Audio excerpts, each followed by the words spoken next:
galing, galing ng Pinoy. Ang galing, galing ng Pinoy. Ba't kaya nagpapicture dyan? Laki, no? Paano kung may alipo nga yan, magpapicture ba kayo dyan? Okay lang kasi Taas naman. hindi naman namin abot yan eh. Yan yung sinelas si Mang Kulas. Papatid pa kaya ni Dong Abay. Kung yan yung sinelas si Jay Contreras, tingin nyo mawawala niya pa yan. Yan nakalaki. Hindi na rin siguro. Hindi na kaya. Marunong ba kayo mag-selfie? May challenge kami, kaya nyo bang i-selfie yung sarili nyo?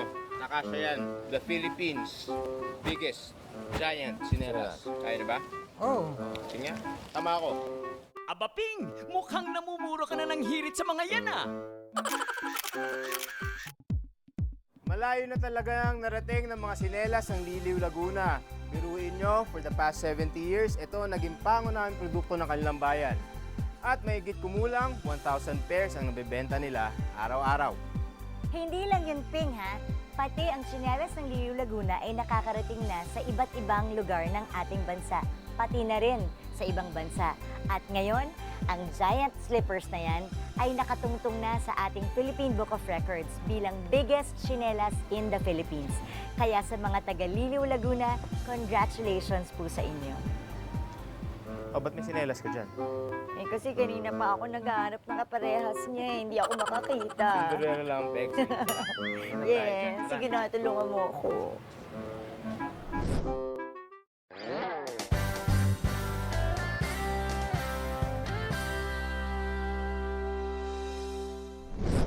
Nandito tayo ngayon sa gallery ni Napoleon Abueva, ang ating pinakabatang national artist na ginawaran nung siya'y edad na 46 years old.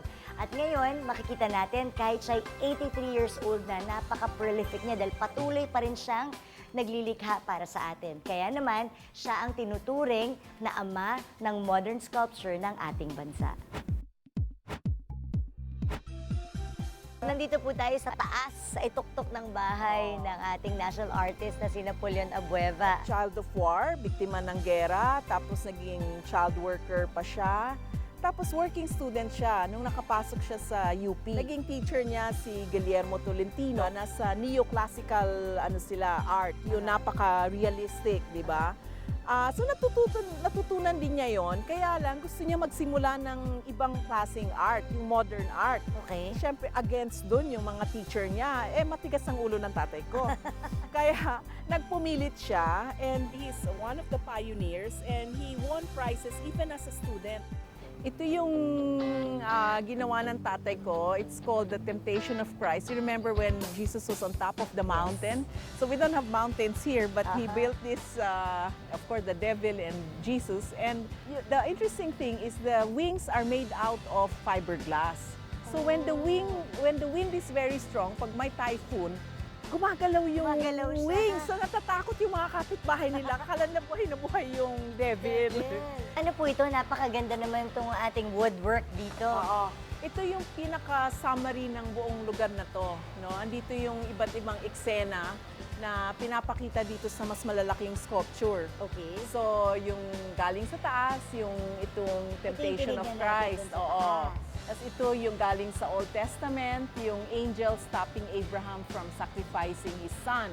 Okay. Tapos ang pinaka-tema dito, yung batang Jesus na nasa templo para makipag-usap sa mga rabbi. Rabbi, so Oo, ito yun. yan yun. Oo. Ito yun. Tapos, andito naman sa kilid, ito naman, makikita mo dito sa side, ito yung paghahanap ni Mary and Joseph. Yung dun sa finding of, Oo. hinahanap Hinahanap and siya. finding of Oo, Jesus in the oo. temple. Yung death mask. Yung Ah. medyo curious ako.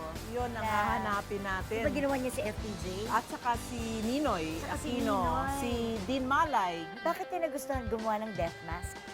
Ano yun actually tradition yun ng Pilipino Okay. dati. Yung prehistoric, kaya lang noon yung ginto ang ginagamit. Hindi natin kayang ginto. So, isang paraan yun para ma-preserve, lalo na yung mga historical figures. No? Ito yung kay FPJ. This one is made of fiberglass. Bakit FPJ? May nakita din ako doon na sculpture ni Well, FPJ. paborito ng tatay ko yun. paborito Siyempre, niya. kasi mahilig ang tatay ko sa sine. At saka gwapo si FPJ. Talagang, ay tatay ko talagang basta maganda at gwapo, talagang Gusto niya. nai-impress siya. Siyempre, ito mo naman, kagwapo pa rin ni FPJ dito. Oo. Alin ang Tube, gusto niya? lahat. ginagawa niya Ano kasi ba ginagawa from niya? marble, metal, bronze casting, wood. Meron pa nga siyang ginawa noon na mga bamboo, pero syempre hindi nagtatagal ang bamboo. Okay. Pero lahat ng medium, talagang sinubukan niya at nag-excel siya sa lahat ng medium. Pero lahat halos ng gawa niya, talagang kung yun ang ginagawa niya, buhos na buhos talaga yung attention niya doon. Ikinagagalak po ng Philippine Book of Records makasama ang father of modern sculpture, ang pioneer dito sa teknolohiyang ito, kaya siya ang pinakabata na nagawaran para maging national artist natin. Siyempre, walang iba kundi si Napoleon Abueva. Hi, Tito! Good morning! Marami pong nagawa. Kanina nakita naman natin, inikot natin itong kanyang buong bahay at nakita natin ang kanyang mga gawa na hindi talaga matatawaran. Kaya isang malaking karangalan para sa atin makasama ang ating national artist na si Napoleon Abueva. Thank you, Tito, ha? At pinaunlakan niyo po kami. Alam niyo, kahit ganito ang edad ni tatay, siya pa rin ay nagpapatuloy na nagdo-drawing para sa atin at maging magandang halimbawa sana sa mga susunod na henerasyon ng mga artist natin. Dahil sa kanyang walang tigil na paglikha, nakilala ang Philippine sculpture sa labas ng ating bansa. Ngayon, sa kabila ng kanyang kapansanan, patuloy pa rin ang pag-ukit ng ating national artist na si Napoleon Abueva sa mahalagang papel ng sining visual sa buhay ng mga Pilipino. Ang galing